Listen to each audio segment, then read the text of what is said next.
They always said I'm wrong, but what they doing today? I think they want me gone, but I ain't going away. They told me I was wrong, but look at my ass today. Da da da da da da da da da da.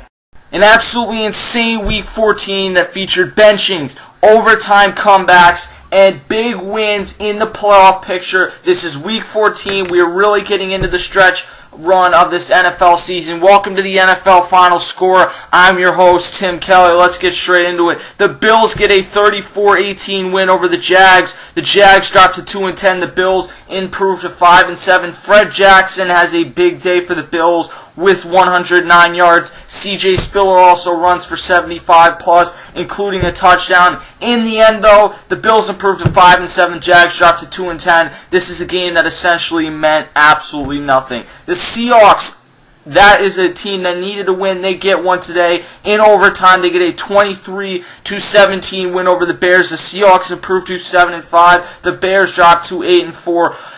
Russell Wilson, late in this game, gets the ball, leads the Seahawks to a drive to tie the game and send it to overtime. And then in overtime, the Seahawks do a great job. They take their time with the ball, and on that first drive, they become one of the first teams that I've seen this year that actually wins it on the first drive. Sidney Rice makes a catch for a game-winning touchdown, takes a vicious hit, but he's able to hold on long enough to get the ball over the plane. You hope that he's not injured too much. I think he probably has a concussion, but he gets a win for the Seahawks, and technically that is his second game-winning catch of the season. Now, we all know that one with the Packers was a little bit questionable, but he gets a win nonetheless.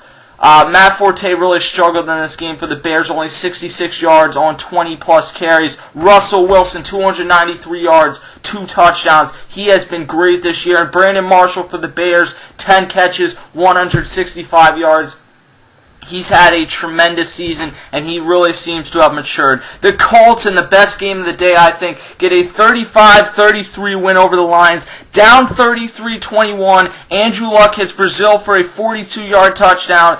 They get a stop on defense, and then Donnie Avery, as time expires, makes a catch, runs it in 5 yards past 2 defenders, and the Indianapolis Colts are now 8-4. This is just coming out of nowhere because this is a team that no one saw winning probably more than 5 or 6 games this year. This was a game that they were pretty much out of. They continue to persevere, and Andrew Luck becomes the first number 1 overall quarterback to win 8 games in his rookie season. He had a tremendous game today, 24 of 54, 391 yards, 4 touchdowns. You don't like the fact that he had the interceptions, but you like the fact that late in this game he had poise and was able to drive the Colts down the field twice to get them a victory that may determine them being in the playoffs. Calvin Johnson had 171 receiving yards and a touchdown, and while it doesn't feel like he's had a great season, he's currently on pace to break Jerry Record's all-time receiving record for one season. So he's actually ended up having a pretty good year. Madden curse, at least to this point, hasn't applied to him. The Packers improved to 8-4 with a 23-14 win over the 6-6 Vikings.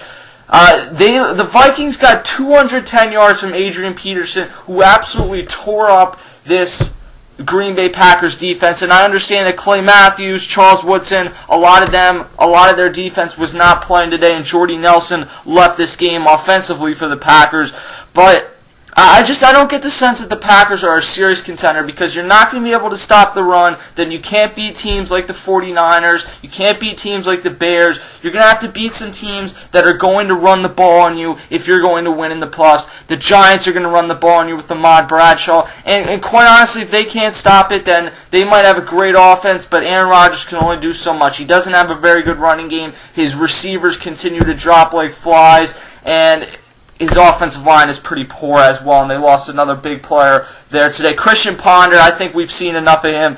12 of 25, 1 touchdown, 2 picks. I'm ready for the Joe Webb era to start. The Texans get a 24-10 win over the Titans. 11-1 are the Texans now. Titans drop to 4-8. Matt Schaub throws 2 touchdowns, and the Texans quietly are 11-1. They clinch their second straight playoff berth. And those are the first 2 times in their franchise's history that they've been to the playoffs. They're 11-1. They've had a somewhat easy schedule the last few weeks, and you hope that they're able to stay, kind of get some momentum heading into the playoffs. This is pretty early for a team to clinch, so you hope that they don't kind of rest down the stretch and that they continue to play hard and they're hitting on all cylinders come playoff time, because they're probably going to have a bye as well. Jake Locker throws for 309 yards, but the 3 picks really killed him, and that's what has been the story of the Titans this season. They're just really not a very good team.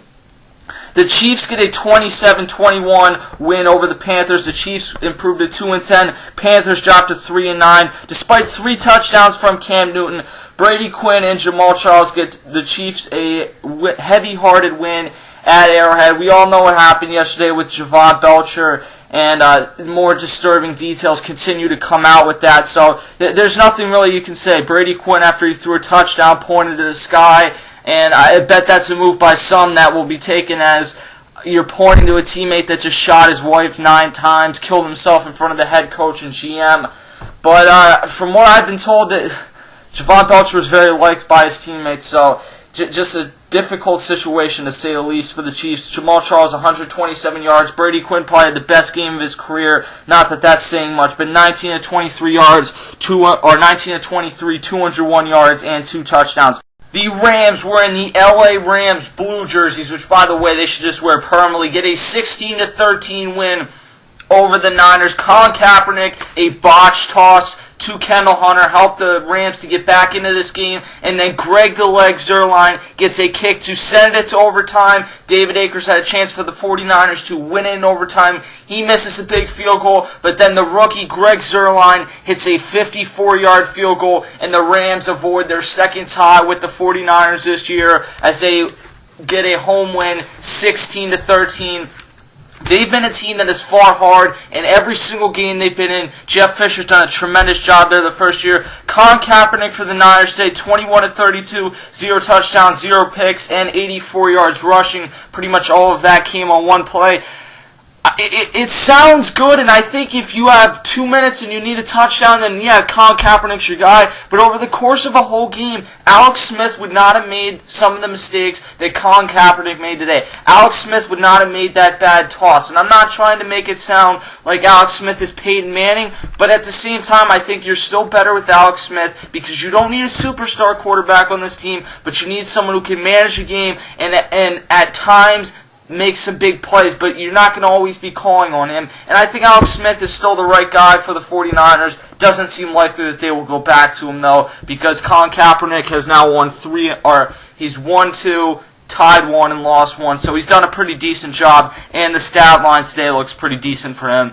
Who knows what Jim Harbaugh does from this point, though. Patriots win 23-16 over the Dolphins. They improved to 9-3, clinched the AFC East title, and a year in the AFC East where the Dolphins, Jets, and Bills have all been under 500 teams. The Patriots only needed 9 wins to clinch this division, and they got to it today. Wes Welker, 12 catches, 103 yards. Tom Brady throws for 2 touchdowns. The Dolphins haven't been a terrible team, but they're a young team. Ryan Tannehill hasn't been terrible, but he's made some rookie mistakes, and that's expected. The Patriots have pretty much had this division fall into their lap. They could have won, I think 8 games even could have won this division. They'll probably end up winning about 12 games this year. They've had a very nice season again, and come playoff time, you know Tom Brady and the Patriots are going to be one of the final teams left in the AFC.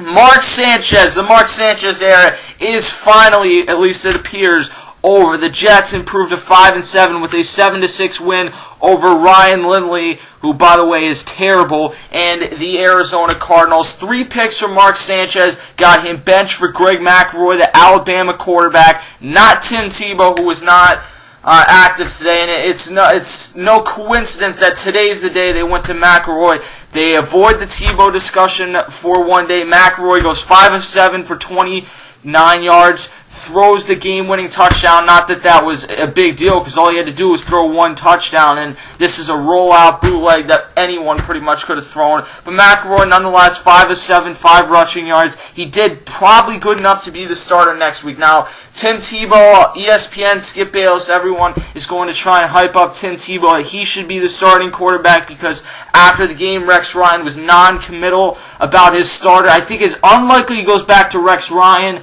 or to Mark Sanchez, I should say. and we know that he hasn't been in favor of going to Tim Tebow, or he would have done it by now. So I think Greg McElroy is likely to be the starter. Now, I would think that they would go back to Mark Sanchez, except for in his post-game press conference, Rex Ryan said it was time to make a change, and he's finally realized that. We've all realized that pretty much 4 or 5 weeks ago at the latest. He makes that change. McElroy is probably going to be the starter for the rest of the season for the Jets.